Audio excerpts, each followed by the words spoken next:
This is it, pansit. Tara, luto tayo. So ayan, ang sarap ng aking bihon. Hello mga kakusinayan, for today's video is magluluto ako ng bihon. So kahit kulang sa ingredients ay lulutuin natin. Nag-crave kasi ako sa bihon.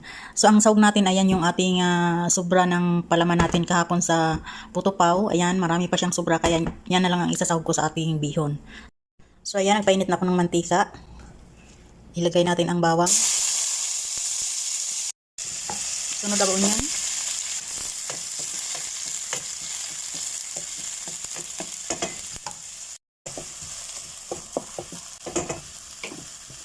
Then, sunod ang carrots.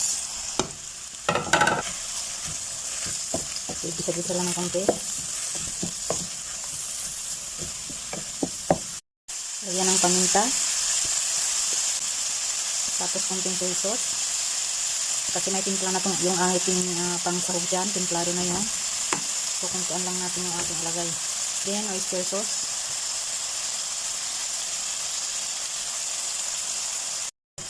Haluin.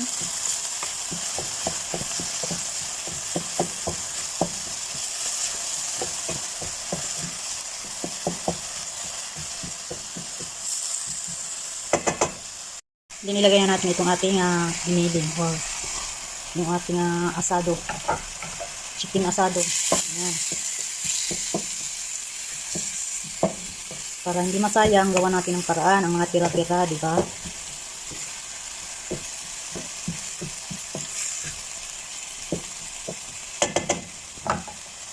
Lagyan natin ng kunting sabaw. Ito yung nilagyan natin ng giniling. Ayan. Sayang naman ang lasa, nandiyan pa.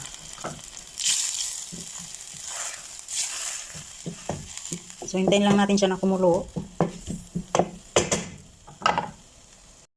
Ayan, check natin. So, hintayin lang natin na maluto yung carrots. Saka natin ilagay yung ating noodles. So, ang noodles natin ay binabad ko na siya sa tubig para lumambot. So, timplahan muna natin siya. Sarap. Manamis-namis. So, dagdagan natin siya ng soy sauce.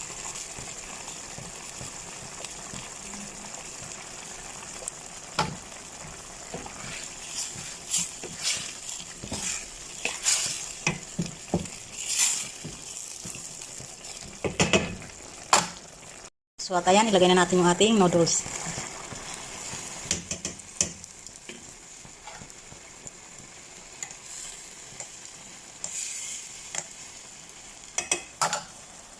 Ilagay na natin itong gulay.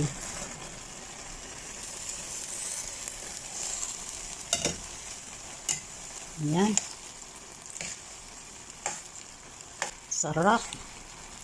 Diba? Nagawa ng paraan yung tira-tira natin.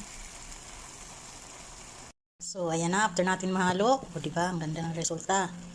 Ayan. Bihon na talaga siya. Kahit walang green beans. Ayan. Yan lang kasi ang available na gulay. Kaya, yan lang. Hindi na tayo maghanap ng wala. Ayan. Sarap. So, ayan. Ready to serve na yan mga kakusina. So, ayan lang for today's video. Thank you so much for watching. Ayan. Kainan na naman.